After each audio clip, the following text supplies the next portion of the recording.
साथ संगत जी, धन्य निरंकार। अगर आज मैं आपसे पूछूं, क्या इस दुनिया में कोई ऐसा है जो अपने कर्मों से बच गया हो, तो शायद कोई बोले, फलां बहुत गलत करता है फिर भी सुखी है।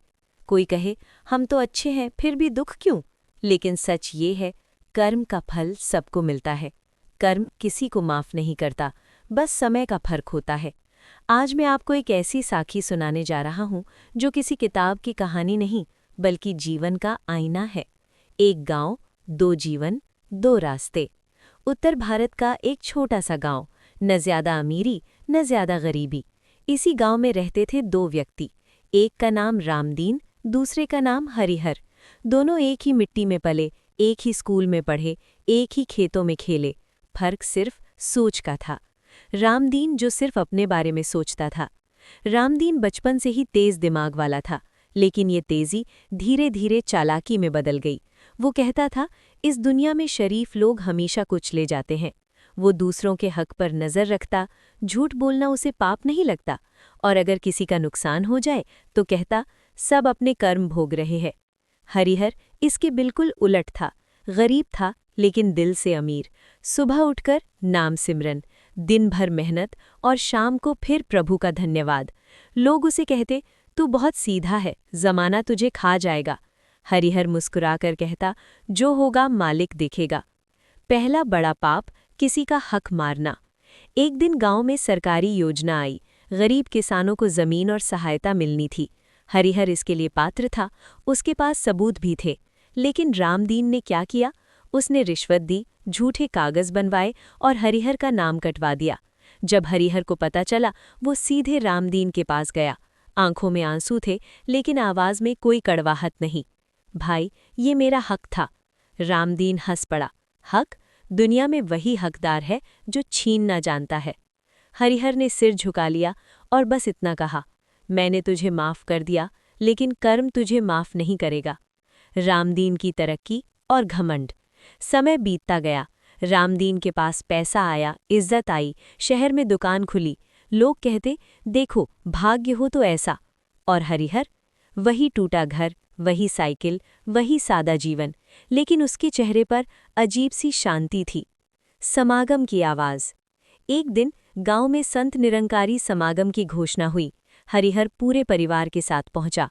सत्संग में वाणी गूंजी, कर्म का नियम अटल है, देर हो सकती है पर अन्याय नहीं। हरिहर की आंखों से आंसू बहने लगे। उसे लगा जैसे परमात्मा खुद उससे बात कर रहा हो। रामदीन भी आया था, लेकिन मोबाइल देखता रहा।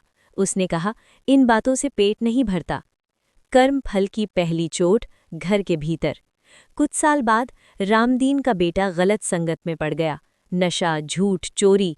रामदीन चिल्लाता, मैंने तुम्हें सब दिया। बेटा जवाब देता, तुमने सिर्फ पैसा दिया, संस्कार नहीं। एक दिन बेटा अपराध में पकड़ा गया। पुलिस, बदनामी, शर्म। जिस रामदीन के आगे लोग झुकते थे, आज वही सिर झुपाए खड़ा था। रातें बिना नींद के। अब रामदीन को रात में नींद नहीं आती। वो सोचता, मैंने किसका क्या बिगाड़ा। और तभी हरिहर के शब्द याद आते, कर्म तुझे माफ नहीं करेगा। टूट कर रोना, पहली बार। एक शाम रामदीन हरिहर के घर पहुंचा। दरवाज़ा खुलते ही वो फूट फूट कर रो पड़ा। भाई, मुझसे बहुत गलतियां हुईं, मेरा सब कुछ बिखर गया। हरिहर ने उसे गले लगाया और कहा, दुख सज़ा नहीं, चेतावनी होता है। पश्चाताप, नया जन्म। रामदीन पहली बार नाम सिमरन में बैठा। उसका घमंड टूटा। उसने जिन जिन का हक मारा था लौटाने की कोशिश की। सुख तुरंत नहीं आया, लेकिन दिल हल्का होने लगा। अंतिम सच्चाई। साथ संगत जी, रामदीन अमीर नहीं रहा, लेकिन आज वो डर से मुक्त है। और हरिहर, वो आज भी वही है, नाम के सहारे। साखी का अंतिम संदेश। कर्म भगवान की अदालत है। यहाँ तारीख नहीं बढ़ती, यहाँ सिफारिश नहीं जलती। अगर आज दुख है तो किसी कर्म का फल है, अगर सुख है तो भी कर्म का फल है।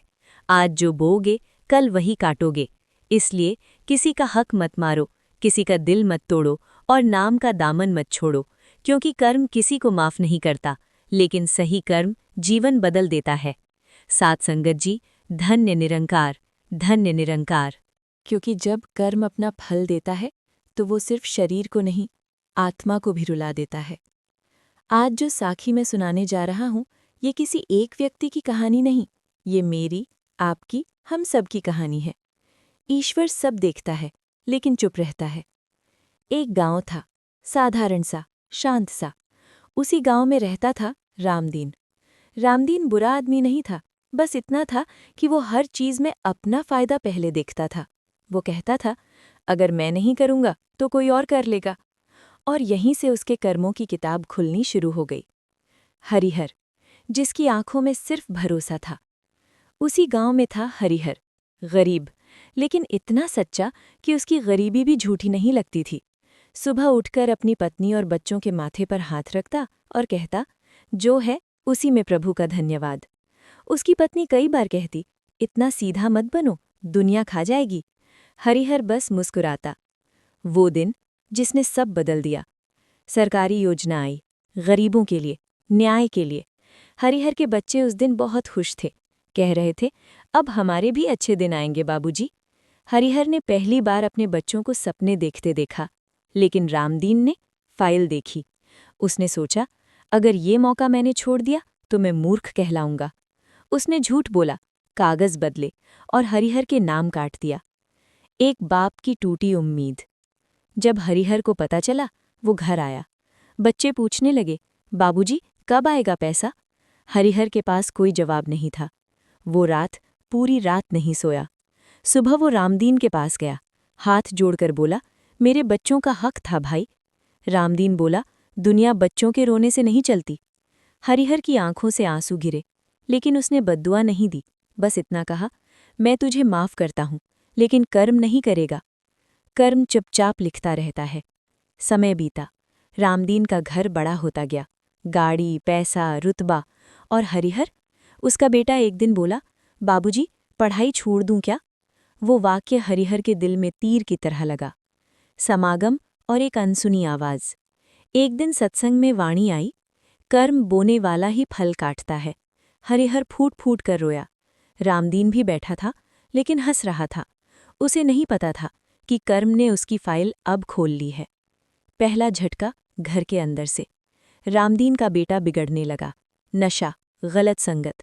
रामदीन चिल्लाया, मैंने तुझे सब दिया। बेटा बोला, तुमने सब छीना था, सिखाया भी वही। वो रात जब कर्म बोला। एक रात पुलिस आई। जिस घर में कभी हंसी थी, आज वहां सन्नाटा था। रामदीन थर थर कांप रहा था। उसे हरिहर याद आया, उसके आंसू याद आए। टूट कर गिर जाना। वो दौड़ता हुआ हरिहर के घर पहुंचा। दरवाज़ा खुलते ही रामदीन जमीन पर बैठ गया। रोते रोते बोला, मुझसे बहुत बड़ा पाप हो गया, मुझे माफ कर दे। हरिहर भी रो पड़ा। आखिरी सच्चाई। हरिहर बोला, दुख भगवान की मार नहीं, भगवान की पुकार होता है। साथ संगत जी, अंतिम संदेश। कोई बचा नहीं, कोई बचेगा नहीं। कर्म, माँ की ममता नहीं देखता, बच्चों की हंसी नहीं देखता, आंसुओं की कीमत नहीं देखता, वो सिर्फ हिसाब करता है। आज अगर किसी का दिल दुखाया है तो माफ़ी मांग लो। आज अगर किसी का हक छीना है तो लौटा दो, क्योंकि कर्म किसी को माफ़ नहीं करता, लेकिन पश्चाताप को स्वीकार कर लेता है।